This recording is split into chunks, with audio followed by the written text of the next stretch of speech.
जय श्री राम दोस्तों, horror world में आपका स्वागत है। तो दोस्तों, आज की कहानी हमें दिल्ली से प्रिया शर्मा ने भेजी है। और प्रिया शर्मा जो होती हैं वो अपने 3 दोस्तों के साथ शिमला की एक ट्रिप पर जाती हैं या वहाँ पर कैंपिंग करने के लिए जाती हैं। और इस दौरान इन लोगों के साथ कुछ ऐसा इंसिडेंट हो जाता है जो इनकी लाइफ का एक लेसन बन जाता है या फिर कहें इनकी लाइफ का सबसे बड़ा हादसा हो जाता है।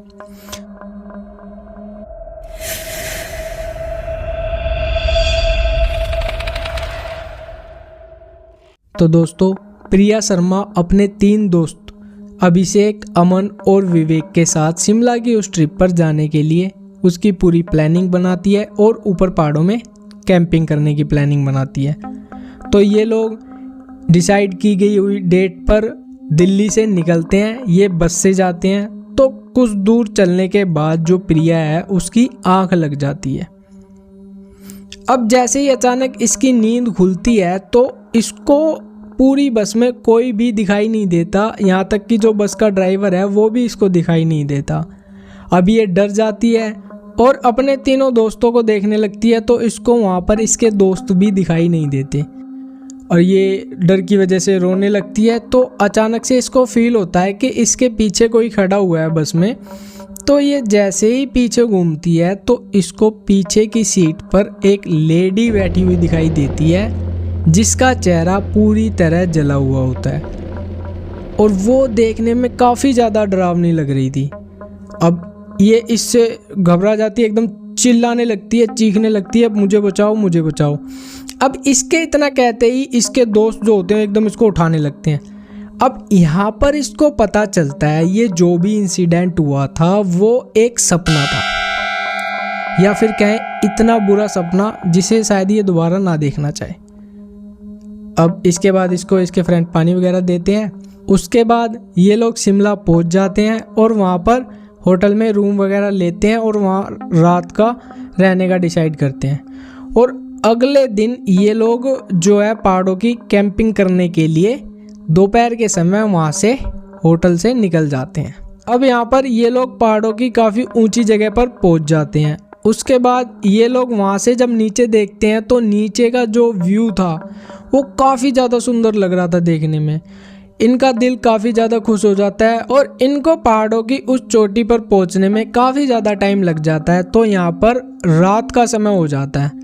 अब ये लोग क्या करते हैं, रात के समय वहीं पर अपना टेंट वगैरह लगाते हैं और पूरी रात को वहीं पर रुकने का डिसाइड करते हैं। तो जो ये लोग अपना टेंट बनाते हैं तो प्रिया का जो बैग था वो टेंट के बाहर रखा हुआ था। तो अब ये खाने पीने का सामान निकालते हैं तो प्रिया अपना बैग लेने के लिए टेंट के बाहर निकलती है। तो प्रिया को दिखाई देता है कि कोई 3 लोग या फिर इसको आवाज़ सुनाई देती है 3 लोगों के चलने की, कोई इनकी तरफ या पहाड़ों से ऊपर चल के आ रहा है। तो ये अंदर जाती है, अपने दोस्तों को बताती है कि ऐसे ऐसे नीचे से आवाज़ें आ रही हैं, कोई लोग इतनी रात को ऊपर क्या करने आएंगे। तो इसके दोस्त कहते हैं नहीं नहीं, तेरे को वहम हो गया होगा, तू डर गई थी शायद बस में आने पर भी, तो तेरे को शायद और ज़्यादा डर लग रहा होगा और ये तेरा डर ही होगा जो तेरे को ऐसी चीज़ें फील करवा रहा है। अब ये प्रिया जो होती है इन सब पर गुस्सा हो जाती है, कहती है तुम्हें मेरी बातों का मजाक नहीं उड़ाना चाहिए, तो एक बार मेरे साथ बाहर भी निकल के देख लो, क्या पता मैं सच बोल रही हूँ या मेरा वहम ना हो ये। अब ये लोग इसकी बात को थोड़ा सा सीरियस लेते हैं और बाहर निकल के देखते हैं या फिर जो पहाड़ों के ऊपर से नीचे देखते हैं तो इनको भी दिखाई देता है कि कोई 3 लोग ऊपर चढ़ के आ रहे हैं पहाड़ों पर। तो और जो वो 3 लोग होते हैं उनके हाथों में कुछ तेज धार वाले हथियार भी इनको थोड़े दिखाई देते हैं या कहीं हथियार उनके हाथों में इनको दिखाई देते हैं। तो अब ये लोग उस चीज़ से काफ़ी ज़्यादा डर जाते हैं और ये जल्दी जल्दी अपना जो टेंट वगैरह है वो पैक करते हैं, अपना सामान पैक करते हैं और पीछे किसी बड़े से पत्थर के पीछे जाकर छिप जाते हैं।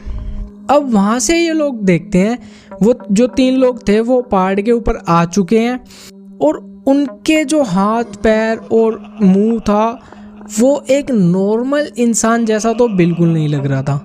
अब इससे ये चारों काफ़ी ज़्यादा डर जाते हैं और यहाँ पर जो प्रिया थी उसकी भी हालत काफ़ी ज़्यादा ख़राब हो जाती है, वो काफ़ी ज़्यादा डर जाती है। तो अब ये लोग क्या करते हैं, ये उस पत्थर के पीछे से इन लोगों को देखते हैं कि ये लोग क्या कर रहे हैं। तो वो जो 3 लोग थे वो एक सर्कल सा बनाकर 3 लोगों का वहाँ पर बैठ जाते हैं और कुछ ब्लैक मैजिक जैसा वहाँ पर करने लगते हैं। और थोड़ी देर के बाद ये लोग देखते हैं कि कोई लेडी है वो दूर से इनके पास चलकर आ रही है। और यहाँ पर सोचने वाली बात ये थी, इतनी रात को कोई लेडी यहाँ पर क्या करने आएगी। और जो वो लेडी थी वो बिल्कुल उस लेडी की तरह लग रही थी जो बस में प्रिया ने अपने सपने में देखी थी।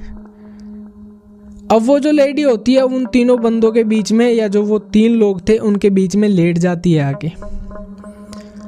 अब वो जो 3 लोग होते हैं वो जो ब्लैक मैजिक कर रहे थे वो उस लेडी के ऊपर करना स्टार्ट कर देते हैं। उसमें से जो एक होता है वो अपने हाथ के नाखून वगैरह काट के वहाँ पर डालता है, और जो दूसरा होता है वो अपना एक हाथ पूरा काट कर उसके लेडी के ऊपर डाल देता है। इसके बाद जो वो लेडी होती है वो अचानक से अपना एक हाथ उठाती है और जो ये जिस पत्थर के पीछे ये लोग छुपे हुए थे उस पत्थर के पीछे इशारे करने लगती है। उसके बाद ये लोग काफ़ी ज़्यादा घबरा जाते हैं क्योंकि उस लेडी के इशारा करते ही ये 3 लोग उठकर उस पत्थर की तरफ जाने लगते हैं। और उसके बाद ये लोग, जो प्रिया है, ये 4 लोग थे इसके दोस्त, ये ना आओ देखते हैं ना ताओ, ये नीचे होटल की तरफ पूरी तेज भागने लगते हैं। और वो जो 3 लोग थे इनको देखकर इनके पीछे पड़ जाते हैं। तो जब वो 3 लोग इसके पीछे पड़ रहे थे, प्रिया और विवेक तो आगे आगे भाग रहे थे, जो अमन और अभिषेक थे वो इनके काफ़ी पीछे रह गए थे। और जब प्रिया और विवेक ये नीचे पहुंच जाते हैं, उसके बाद ये नोटिस करते हैं जो अमन और अभिषेक है वो इनके पीछे आ ही नहीं रहे हैं, या इनके पीछे है ही नहीं वो। और उस दिन से लेकर आज तक उन दोनों का कुछ भी नहीं पता चला है।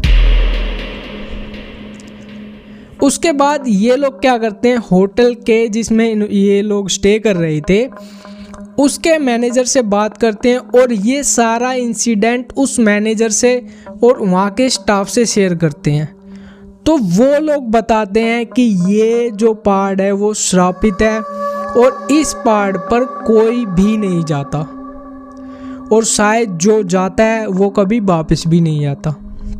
ये तो आप लोगों की किस्मत अच्छी है जो आप वापस आ गए। और जो ये लोग होते हैं, ये वैसे तो 4 लोग गए थे लेकिन नीचे तो 2 ही आए थे। 2 लोगों का आज तक भी कुछ पता नहीं चला है। वहाँ पर जो ये पुलिस कंप्लेंट करते हैं उस चीज़ की छानबीन करवाते हैं, लेकिन आज तक तो उन लोगों का कुछ पता नहीं चला है।